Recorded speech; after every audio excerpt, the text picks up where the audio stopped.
राजीव रंजन, देखिए महंगाई और बेरोजगारी एक बड़ी समस्या है, चर्चा भी उस पर कम हो रही है।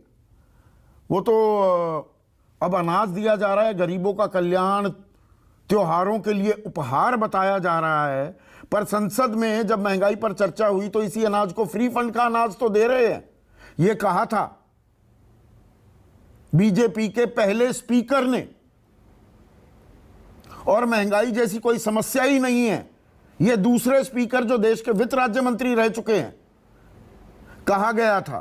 तो ये फ्री का अनाज हो या ये चुनावी वादे हों या जैसे आप कर रहे हैं कि 30,000 यूनिट जी विधायकों को फ्री दे दी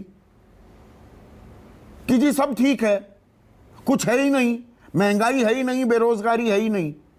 असल समस्या पर चर्चा से क्यों कतराते हैं राजनीतिक दल और सरकारें? देखिए, आपके दोनों सवालों का मैं जवाब दूंगा। सबसे पहली बात तो यह है कि आत्ममुग्धता का जो चरम है, हम उस दौर को के साक्षी बन रहे हैं और उस दौर को हम लोग देख रहे हैं। जिस गरीबी, पटहाली, बदहाली और मुश्किलों से देश की आबादी का एक बड़ा हिस्सा जूझ रहा है, उसमें जैसे बड़बोले दावे हैं, उन दावों से ऐसा लगता है कि सही अर्थों में दुनिया की अब एक बहुत बड़ी ताकत बन चुकी है। 5वीं बड़ी अर्थव्यवस्था का दावा आप कर रहे हैं, ठीक है, लेकिन अगर इसमें देश की आबादी के एक बड़े हिस्से का अगर उसमें योगदान देख ले तो तस्वीर स्पष्ट हो जाएगी। ये एक बड़ी जो राशि है वो कुछ परिवारों के अंदर सिमटी हुई है, कुछ औद्योगिक घरानों के अंदर सिमटी हुई है।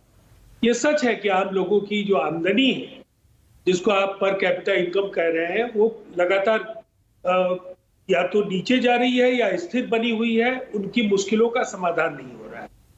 और कई ऐसे सवाल हैं जिन सवालों को लेकर मुझे ऐसा लगता है कि जरा भी यथार्थवादी दृष्टिकोण अपनाने के लिए भारतीय जनता पार्टी के नेता तैयार नहीं है। कि एक तरफ आप एक हाथ से गर्दन मरोड़ रहे हैं, दूसरे तरफ से आप गंगाजल के 4 बूंद उनके मुंह में डाल देने का काम कर रहे हैं। ये 4 बूंद ही है 5 किलो अनाज। ये सच है कि 100-125 रुपए का अनाज आप दे रहे हैं, उनका एलपीजी महंगा कर दे रहे हैं, उनके डीजल पेट्रोल उनके महंगे कर दे रहे हैं, जो खाने का तेल है, जिस तरह से खाद्यान्न के बाकी सामग्रियां हैं उनके मूल्य बढ़ रहे हैं, सब्जियों के मूल्य बढ़ रहे हैं, फिर ये इससे बड़ा हास्यास्पद कोई मजाक नहीं है। उसके बाद चुनाव। अब इस 5 किलो अनाज की जिस तरह से ब्रांडिंग हो, इस ब्रांडिंग में भी करोड़ों रुपए का बजट होगा। चैनल्स पर बाजाप्ता अपने पक्ष में कई तरह के स्टोरीज बनाए। ब्रांडिंग तो सब करते हैं।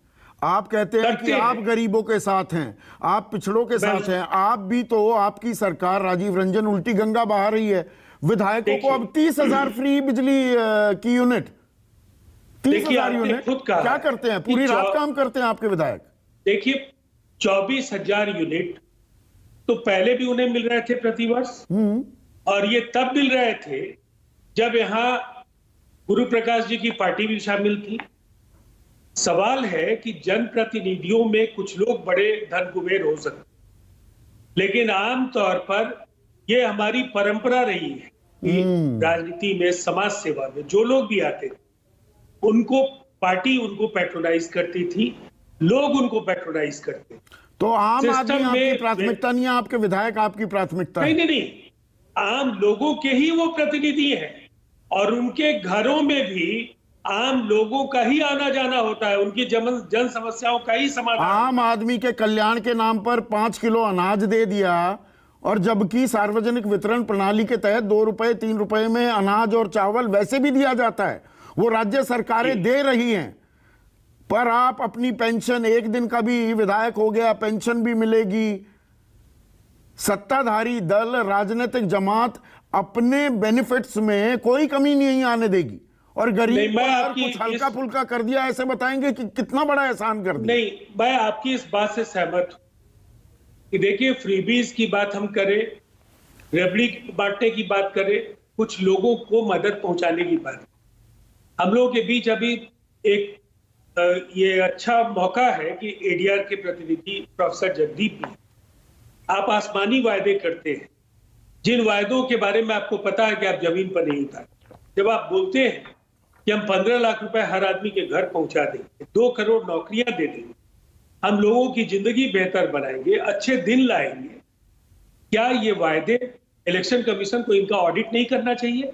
ऐसे आपने वायदों का भी किए हैं, ऑडिट रोजगार देंगे, अभी उस पर नजर है हमारी, आपसे उसकी पूरी विस्तृत जानकारी लूंगा मैं, इंतजार कर रहा हूं बिल्कुल थोड़ा और लीजिए। वक्त पूरा हो जाए। मैं आपको एक बात डंके की चोट पर मैं आपको कहूंगा, नीतीश कुमार जी के अगर 40 वर्षों का सार्वजनिक जीवन और 17 वर्षों के मुख्यमंत्री का कार्यकाल, कोई ऐसा वायदा जो उन्होंने किया हो और उसको जमीन पर नहीं उतारा हो, ऐसा कोई, इसलिए कि एडीआर में इन तमाम चीजों पर नजर रखती कथनी हो। और करनी में कितना अंतर नहीं, मैं है वही या बोलता समन्वय है हूं वो पता लग कि जाएगा।